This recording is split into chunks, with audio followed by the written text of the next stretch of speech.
Hi, Alec. Nice to have you on the podcast. How are you? Yeah, good. Thanks, Wilson. Good to speak to you again. Yeah, excited to be here. I know we connected earlier this year, and it's been awesome to get Hmm. to know you and see what you're doing. And yeah, I'm really looking forward to this call. Yeah, same here. I guess we talk a lot, we chat, right? So probably we'll discuss some of the things we chat about, but we won't tell them everything. We'll just keep it simple. The rest is for two of us. Yeah. The rest is just for us. Okay, so you are a career coach, and a career coach with results. That's what I would say. I think that was what caught my attention when we started talking, right? You have a lot of people who claim to do things. You might not see that result in their lives, but you walk the talk, right? Mhm. And that for me makes you unique. So let's talk about career coaching. In fact, how did you get into career coaching? Let's start with that.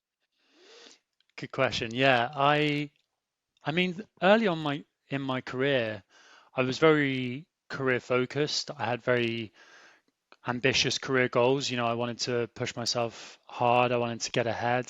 I was really competitive. Um, I think it was, 5 to 7 years into my career that I realized those weren't just selfish personal goals. I also enjoy thinking about career strategy and how to create opportunities for yourself and the art of goal setting. And um, I'm definitely a very reflective person, a very deliberate person, and so I found myself pushing on those things individually. How to set effective goals, how to um, structure my life, how to be very clear on my motivations and what I was going after and why. Um, and it was really following that I realized that, you know, a lot of people were struggling with these challenges. A lot of people were asking questions or had challenges around where they were going in their career. And so then I started to just mentor people kind of naturally. We all have those, it starts with friends, people you just talk to openly that you trust. Um, then I just found people who, I seem to click with, they seem to um, be willing to open up a little bit more about themselves and what they wanted to achieve. And it was something I realized I was doing kind of naturally or informally, just in the way that I worked with peers, with colleagues. And it was really in COVID that I took a step back and realized, okay, maybe the goals that I'd set myself at the start of my 20s, you know, pure career progression, advancement, getting to the top. Um, yes, those still things still excited me, but there was something else to them, and it was actually helping other people find set their goals and achieve their goals that really motivated me with more meaning, more purpose, and then became interested in coaching more as like a skill set, as an actual method, and that's when I really started to learn coaching practices and coaching methodologies, and it's really gone from there. Yeah. Yeah, and being a very reflective person or self-aware person like you talked about, I think probably coaching came easy to you, like easily, because to be a coach, I think that's one of the core attributes of being a coach, to Yeah. be self-aware and then allow other people express themselves. Um, Mm. And and interested in people. I yeah, think, it's yeah, it's yeah, a funny one, but most coaches that I meet, they're this interesting blend of like extroverted, introverted, yeah, extroverted, but they're interested in people and they like people, and there is that real element of relationship and interaction. indeed. But also introverted in the sense that, yeah, they want to look inwards, they want to make discoveries, they want to generate insights and help unlock feelings and beliefs and values internally. So it's a funny mix. Yeah. And an interesting point you mentioned, I think after COVID, there was the need to just shift. It seems COVID had a lot of impact on different people in Yeah. different ways. Some, 100%. unfortunately, negatively, but for other people, positively. What was it about that COVID period that got you into like really thinking deeper about, yeah, your career and what you wanted to do? Yeah, I mean, in the UK, part of it was just purely environmental, right? Like all of a sudden in the lockdowns, you had to Mm. you had to just sit indoors, not see anyone, and Yeah. suddenly work just like dominated your life in a way that it hadn't previously for me.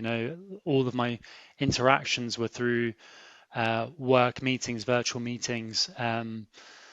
So much of my day became logging on. I think we all saw or felt that change in the way that you worked through COVID. So I think part of it was environmental and actually having to realize, okay, career is such a big part of where I invest my time and my energy, and it's dominating so much of my life. Um, that almost made challenged, am I happy? Do I enjoy what I do? Because I'm doing so much of it. Um, so that was definitely one thing. And I think the second was it made me realize how much energy I got from other people. Mm. How much, yeah, I guess how much of a true extrovert I am, like how much I just love getting to know people, strangers, understanding them, hearing about their lives, their stories. I've found through my marketing career that I've always surprised myself that I'm more creative than I thought I was. And actually, a big part of the creative energy or ethos for me comes from other people, that collaboration, that co-creation, that interaction. So um, it was it was it was kind of trigger and reflection. The environment was the trigger to be like, oh Yeah. wow, like okay, now all of a sudden I'm doing 12, 14-hour days and it's all work. Like, do I really enjoy this? And the other half was more curiosity about, okay, what's the pain point here? Like, what's missing from Yeah. my career? Like, what am I not getting? That kind of spurred that interest into career coaching. Yeah. I guess by just reflecting and then being creative, it got to the point where you finally realize, like, okay, I need to decide what I like, right? Mm, Not just the traditional, like, shoot for the stars. mm.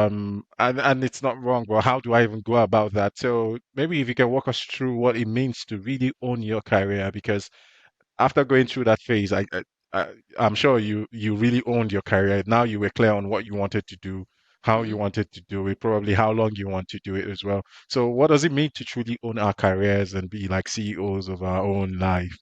Yeah, good question. I think it's not that I didn't think I owned my career before that. I think it was just that Mm. my we all change as humans, right? We're always evolving, we're aging, our lives are changing, the demands on us are changing. So people aren't static. You're not the same person that you are 10 years apart. Good. So I think it's so important that your career is going to change with you. The likelihood that the goals that you set 10 years ago are still going to hold true for you is unlikely. Um, so I think that's a really important part of owning your career is staying in touch with your motivations and your aspirations and being truly honest with yourself.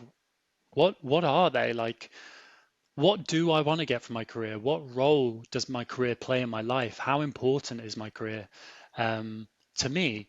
Not just because someone else said it was important or because um, there's pressures from family or friends or something like that, or a comparison motivation. Really deeply asking, what do I want to get from my career at this stage of my life?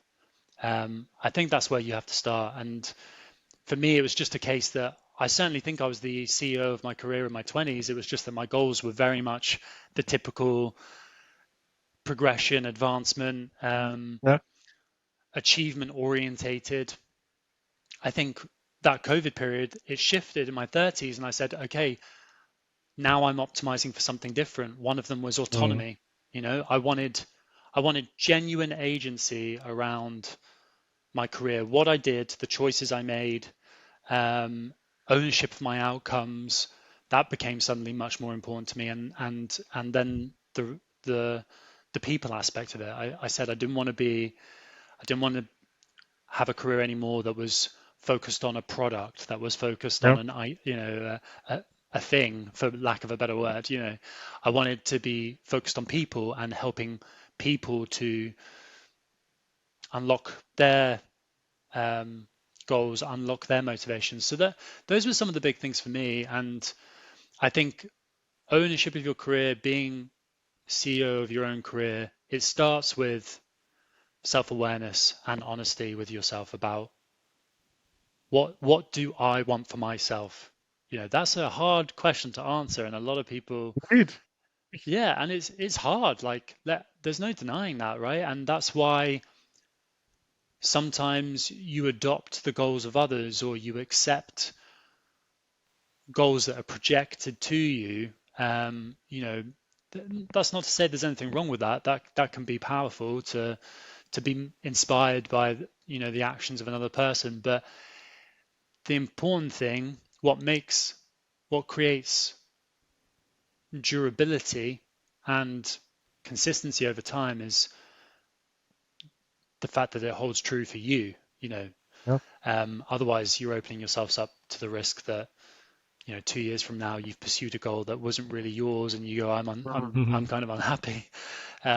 So yeah, it starts with honesty, and it starts with, I would always say, career ownership starts with a process of self-discovery and interrogation, like questioning, really questioning a lot. I think one of the biggest challenges I hear from people is, I don't know what I want. I don't know what I want in my career. I'm in this job, and it's going kind of well, and then you always hear, I'm just going to see how it goes for a while.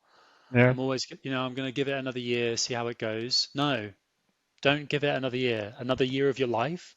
Like, do the That's time. work to challenge yourself. What do I want? And interrogate that. Yeah. That's so profound. And while you were speaking, I'm just reminded of Seven Habits by Stephen Covey. He Hmm. talked about living a life either by default or by design. Yeah. So by default is you come into an organization, you see somebody at the top, you just want to be that person. Yeah. Um, and then for you, it's, yeah, that's what I want. Or maybe you come into an organization and maybe they already have something, a plan for you. Yeah. And it's like you just go into that default zone and you keep going. And when you get to the top, you're like, what am I doing here really? Like, is this what I wanted for myself? And he was Yeah. talking about the need to build things by design from as early as possible because that Mm. gives you the satisfaction. And that leads to what you said, people don't know what they want. So the question is maybe, and I'm just wondering, instead of first looking at their career, maybe should they first look at who they are, realizing who they are first before they start looking for um, a way to design a career for themselves? Because people are not very self-aware. They're not Hmm. very honest to themselves. So maybe that's even what do you think about maybe shifting left a bit and finding yourself before you actually try to find a career that will suit you? If not, yeah, I just feel like you might take a longer time to figure out this stuff. Yeah. It's. I like that, by default, or design. And Yeah. yeah, that's so true. I always thought of it like careers by accident. Oh, Mm, I fell into this. yep. I said that so much in my early career, because I was working for a beauty company, L'Oreal, in marketing, right? And so many people would be like, "How did you get into beauty? Why are you doing marketing for a makeup company?" And I was like, "Yeah, I just kind of fell into it." But there's an insight there, right? Which is, Mm, it was kind of by accident. mm, It wasn't by design. Look, I want to be honest with people. Like, there's the ideal and there's the reality, right? yes. There's the reality of our lives, which is you go through education, and then you come of age, you become an adult, and pressures are put on you to find a job security first and foremost, like find a job that you can hold down. Then it's to go after attainment and achievement in some way, start to put your foot on the next rung of the ladder and start to get ahead a little bit. And um, no one at 18 or 21 or 25 is a fully rounded, self-aware individual. Indeed. You're growing up. You're learning about yourself. You're learning who you are. It's not so there's a balance to be had between challenging that person to be like, you have to know exactly who you are. That's I'm not sure that's realistic, but the more you can be intentional, the more you can question yourself and try to answer powerful but simple questions, the more insights you're going to generate. They might not be the final insight, but some insight is better than no insight. At least you might set a general direction on your career before you design an exact 5-year pathway. I know so many people struggle with the question, where do you want to be in 5 years? And people think that they have to be like, here is a two-sided page of A4, exactly where I want to be in 5 years. It's not like that. The first place to start is, well, where are you now? What would your ideal 5-year scenario be? What would the dream scenario be? And just start to ask why. Like, and I think you asked, is it about the individual, or is it about, do you shape your career, does the reality shape you? And I think it's a push and a pull. Mm. Um, you know, but the journey I think we're all going on across our careers is getting closer and closer and closer to self-ownership, to the individual understanding what motivates them. And so if I was doing discovery work with anyone as a career coach, I would start with the person. You know, um, what are you most proud of? No. What's the thing you've achieved in your life you most admire about yourself? What qualities do you have? What strengths do you have? Um, and you go deeper and deeper and deeper. Some of those things are surface, and then you dig in and Yeah. you say, okay, well, what makes you that way? What drives you to do that? Um, what's the fundamental value that's sitting underneath all of that? And people will often, you'd be surprised, but like in an hour session, you can often get somewhere quite deep with people. You they can uncover kind of a value that they never really thought they had. Like they want to create new things, and they're like, oh my God, like I never realized that I wanted to create something for Yeah. myself. I would say to someone, go go deeper on yourself first. Like really try and understand what do you value most, and then how do you project that forward into your career? How could you design a career around those values? That's key. Good one. Yeah, just looking deeper a bit more. Um, Now let's talk about those that have found what they want, Mm, but they are not just getting the results hmm from their career as much as they would like to.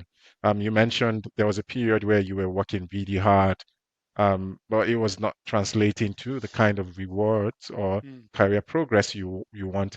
And then all of a sudden you figured out something that got you promoted in like 5 times in 7 years. Like you're a rock star. Thank The you. question is, how can people work that smart as well and not just hard? Because they work hard already, right? Yeah, And from what we probably were taught growing up is if you put in the work, you should get the reward.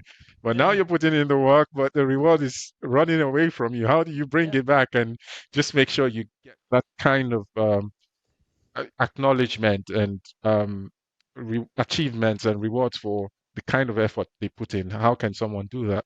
Oh God, it's a good question, big question, this one. But I think the realization is that you're not.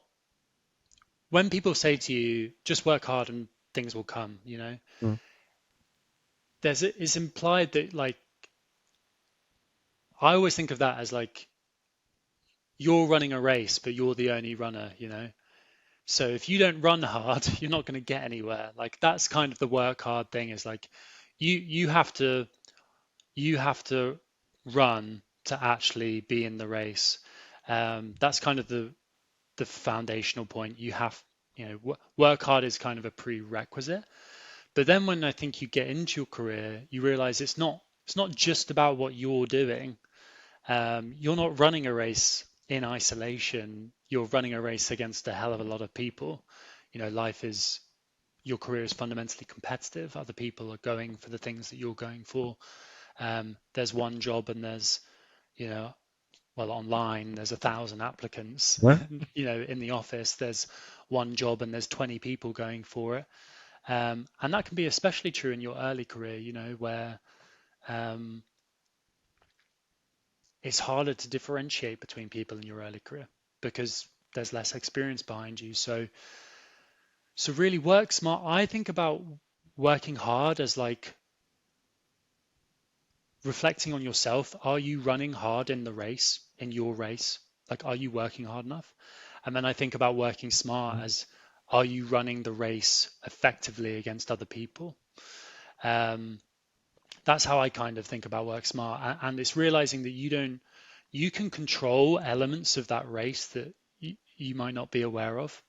Um, you can, and this is when you get into more of the strategies of what gets people promoted, and that was what I really discovered when I had that success that you kind of talk about getting promoted 5 times in 7 years.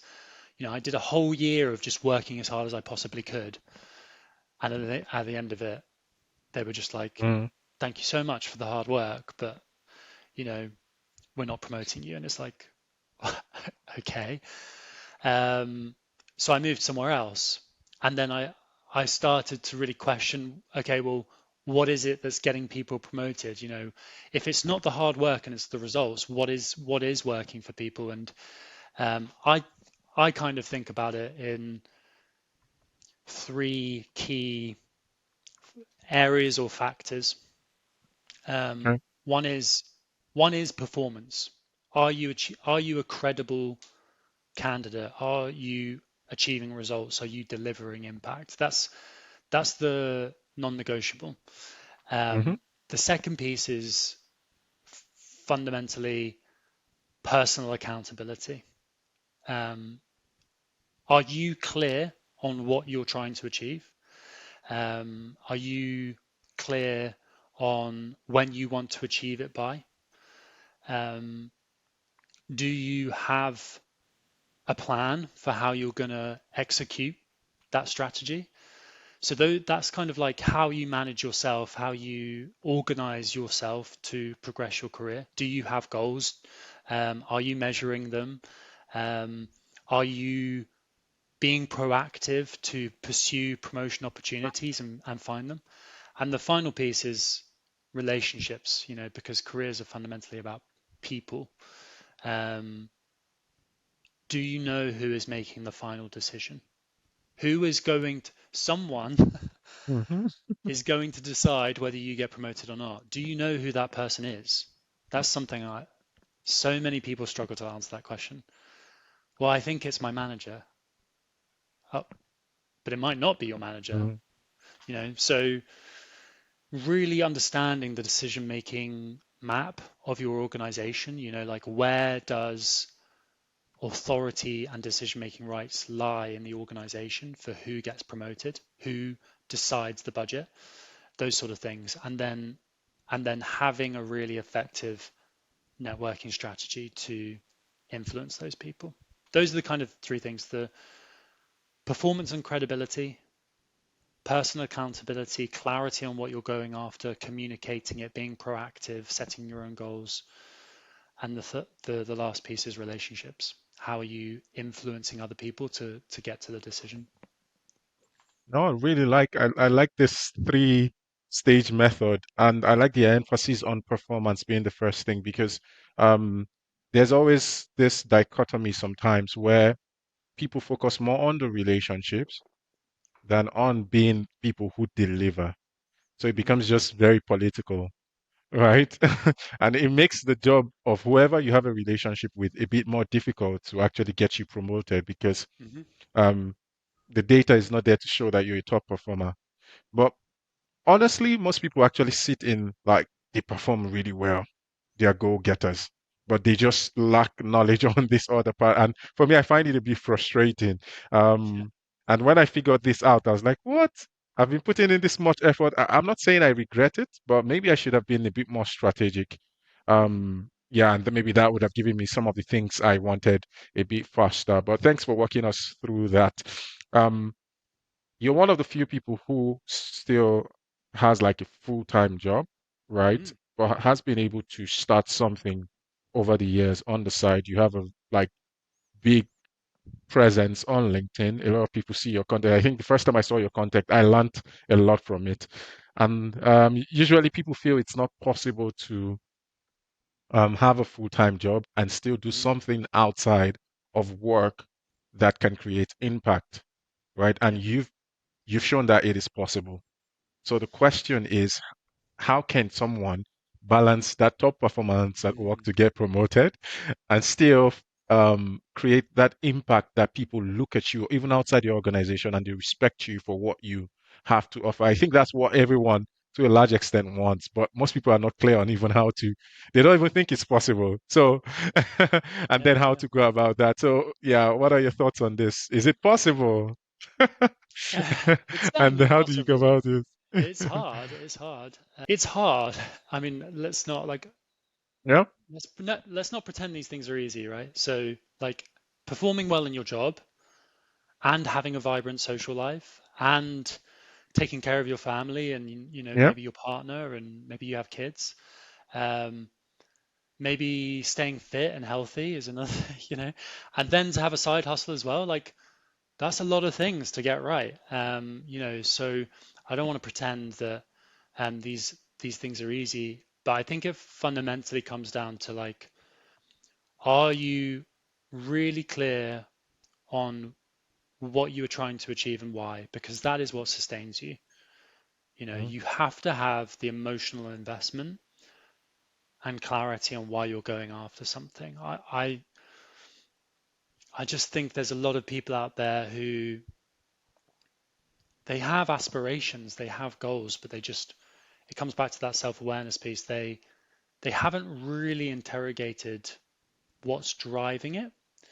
And until they get clear on it and get connected to that emotional motivation, it's very hard to take consistent action.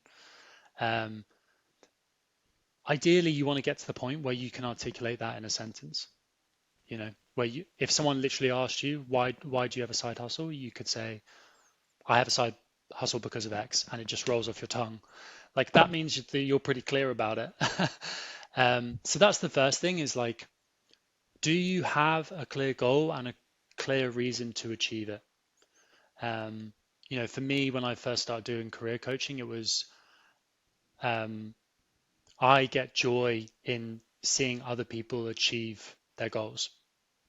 That was why. Like, and I just identified that value in myself, and so I was happy to throw some hours at trying to achieve that. And I always then when I got the reward of seeing people value that and that exchange, it reinforced it for me. Later on it became how do I scale that on social media? And so I was willing to sit down for 2 years and write content that 10 people liked. And I did that for like 2 to 3 years because I was I was really connected and like mm, invested and committed to seeing it to seeing it through. And at the same time, same for in career, right? Like I was very clear on what I was trying to achieve in my career and why. So I think that's the first thing is you have to be clear on the goal and you have to be clear on the motivation behind the goal. And then the second piece is really it's a time management skill, right? But when you have competing goals, and I think this is certainly one of the major obstacles I see get in people's way is they have competing goals and they can't order them, is you have to accept that getting something done is get better than getting nothing done. I think when you have competing goals, you have to let go of the idea that you're going to give one of those goals 100% focus. Um, mm, so I shifted my focus to be like, how can I how can I deliver this task um, with 80% accuracy or like 85% accuracy, but ensure that I deliver it in this amount of time so that I can move on to the other thing, you know? Yeah. And when I failed, it was because I just kept on working on that thing until it was 100% right. Mm.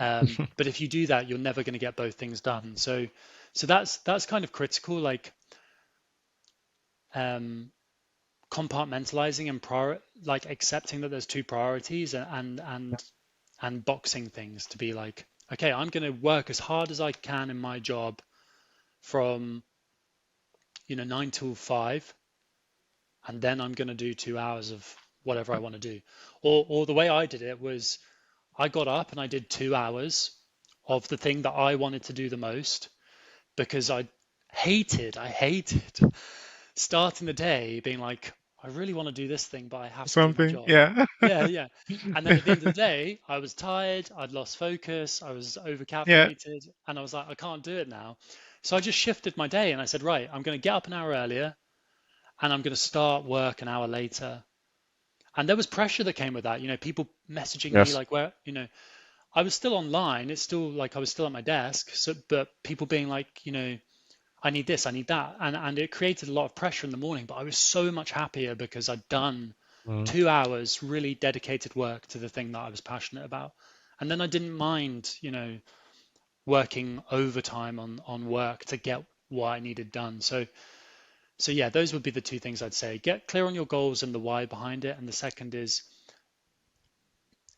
take ownership of how you construct your day to create the Yeah. opportunity for you to do the second thing. Yeah.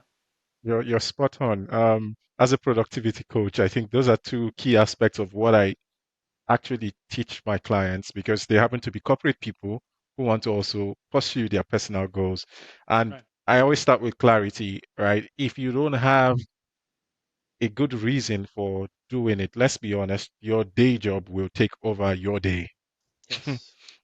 right? So you need something beyond just a nice to have to keep you going because that's where you build consistency. So I always tell them about what I call the purposeful energy. There's this energy that comes with understanding the bigger picture about something and how it ties to you. And I'll give probably an example.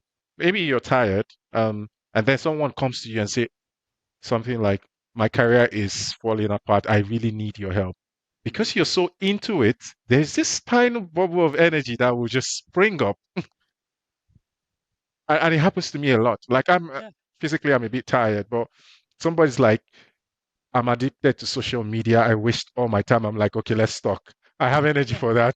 Yeah. Right? I think I texted you before this call being like, oh man, I'm really tired at the moment. And then you Yeah. came on the call and I was like, I'm so excited for You're this. talking about something you like, right? Yeah, I'm And talking that's the and thing with about someone I like, finding, so yeah. yeah, that's something about finding that energy that comes from clarity, understanding. I like what you Mm, said. If you cannot vocalize it, like it's not in your mind, in your head, mm, you might need to rework your reason why. It should be something that just comes to you yeah. naturally. And then that time management piece, you need to find your rhythm. You're probably an early morning person, so get the most things done like early, get it sorted out, and then just for other people, it's in the evening, and you need to understand where you sit and leverage that energy to achieve your goals. 100%. But it's very much possible. So, and you talked about the scaling things, which is where probably the social media, the personal branding part came in, right? You already enjoy doing this with your family, with friends, and just guiding. Very similar to mine, and that's why I was so happy when you're saying because I think most times that's how it starts. Those around you know what you do; they know you're good at it, but others they don't. And I tell people, you see what you do, you just need more people to hear about it. You might not even need to pick up entirely new skills. It's just, Yeah. hey, these are people that know this, but now, hey everyone, I actually do this stuff. So Yeah. let's talk about personal branding and the effect of that in today's world to actually help people um, find what they love and then find a way to make something out of it. By the way, everyone listening, he's one of the people I run to understand how personal branding works. So please follow him and just Oh, connect with what he's doing. So thanks, tell man. us about it. Um, yeah, I think for me, it was a realization that we all have a personal brand. Like I Mm. mean, personal brand is just the modern day word for reputation, right? Like 20 years ago, 30 years ago, people were like, protect your Good one. reputation, think about your Good one. reputation, you know? Um, I just think personal brand is the digitalization of that, you know. We Mm. all have a personal brand. You might think of it as your professional image. You might think of it as your career reputation. Um, your personal brand is just an extension of that. It's you're doing it, you know, in it's it's how you're projecting that through the digital revolution. You know, it used to be word of mouth and how people saw you in real life and how you showed up in real life. Now it's how do you show up online where you can reach where you can reach 1 million people or 10 million people rather than 10 people in a room. Um, you know, I think that for me was okay. I'm already doing personal brand. You know, it's not something I'm opting out of. That was kind of the first thing, and then the second thing was, do you know what? I went through the 20 teens, you know, like 2010 to 2020, Right? being like there was so many economic revolutions in that era, you know, like Yep. you know, social media launched for the first time. Like obviously it was a little bit earlier than that, but like Facebook became big. We Well, literally lived through you know, the era that Instagram went from like 0 users to 1 billion users. You know, we saw TikTok come on, YouTube grew, you know, so we lived through that revolution. And then there was the e-commerce revolution at the same yep. time. You know, Amazon took over the world basically. Um, and I got to somewhere like 2020 and I just thought, just gone through a decade of technological revolution and I haven't got in on it in any way. I know, It's right? just passed me by. Like I was just a consumer of it. And that's what I realized was like, so I'm not in or out of a personal brand. It already Mm. exists. And yet what I am opting out of is the technological revolution. I'm a consumer of the technological revolution rather than a participant in it. Yeah. And that was what spurred me on in around 2020, 2021 to actually start to develop a personal brand. I just thought I need to be in this game. Like this is fundamentally where it's going. There's no avoiding that. Like you know, I have lots of friends who thought it was very very funny that I was building a personal brand, but the way I look at it, you know, in 10 years they're going to be way behind the curve Mm. because this is you know this is where it's you know this is where it's going. And so I just realized I had to opt into that, and it was painful for a long time. Like honestly, I used to post 5 times a week and no one would see my content, no one would like it, but you have to learn, right? And luckily enough I had some friends who were invested and were going at it very hard and were able to provide some mentorship. um and but fundamentally I just stuck at it, and I kind of refuse to be like I'm not going to let this one pass me by. Exactly. So yeah, you know, that was kind of what it was. And so what I would say to people, sorry, let me come to the point, is personal brand, it's not a choice. It's not something you're opting. You have a personal brand. It might just be that you have a personal brand in your company, or you have a personal brand in your immediate Mm. sphere of influence. It's just a scale thing. It's like you're either doing it in your life or you're doing it on a scale on digital. Um, and so the the question is, how do you use it to your advantage? How do you make it a competitive advantage? And then how do you have do you have a personal brand by default or do you have it by design? It's the exact Mm. same principle. How am I designing? How am I being intentional about the personal brand that I create? Um, I'm not saying that everyone needs to, you know, post 5 times a week on LinkedIn or another platform or has to self promote. Um, I'm saying part of taking ownership of your career is taking ownership of your self-image, your reputation, and your personal brand, and projecting something intentionally that you want to project. Um, yeah, I think that's the key. It's an extension of you. So take ownership of it and seize the opportunity of it. I like what you said about not just being a passive onlooker of what's happening, because whether we like it or not, the personal brand, it's like you said, it's like your digital reputation right now, what people know about you, and it plays a huge role in even the opportunities that come your way. And a lot of organizations are leveraging this, leveraging employee personal brand to actually grow their own company brand. So it's always a good idea, regardless of either being a business person or even in the corporate world. You just need to differentiate yourself and stand out. Okay, thank you so much. It's been a pleasure talking to you. Final question, two questions. One, how do you chill? And then secondly, how can they get across to you to learn more from you? So quick Yeah. ones. Yeah. How do I chill? I love. You actually gave me a little bit of warning on this.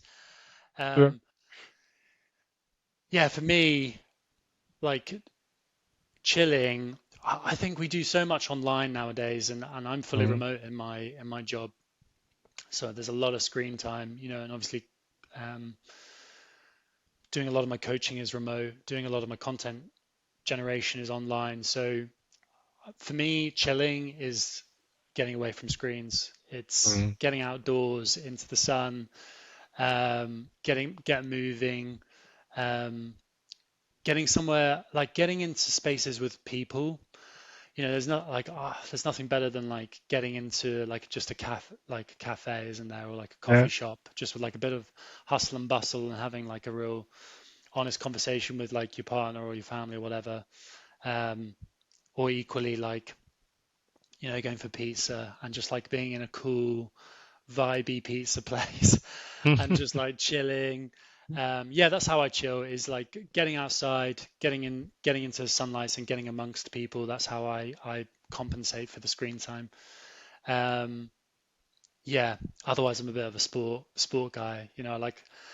I've got an unhealthy obsession, shall we say, with certain sports and certain sporting idols. So I couldn't sleep last night because I was thinking about one of them and whether it was going to be their year or not. I was like, oh my God, I need to grow up. Oh my God. Um, but yeah, it was funny. So yeah, I do. If I'm doing anything on the screens, is watching my favorite sports and getting behind, being a true fan. Mm, Um, and yeah, where people can find me, I think the best place is just get onto LinkedIn and search my name, Alec Rickard.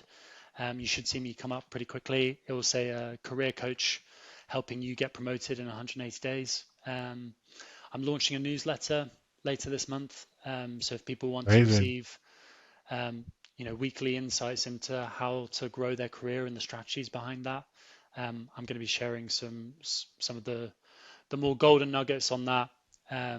So yeah, and please, I'm always open to connecting with people. People can just send me a connection request with a little note and just say I heard, and I'm going to come back to them. I'm very attentive to my messages on LinkedIn.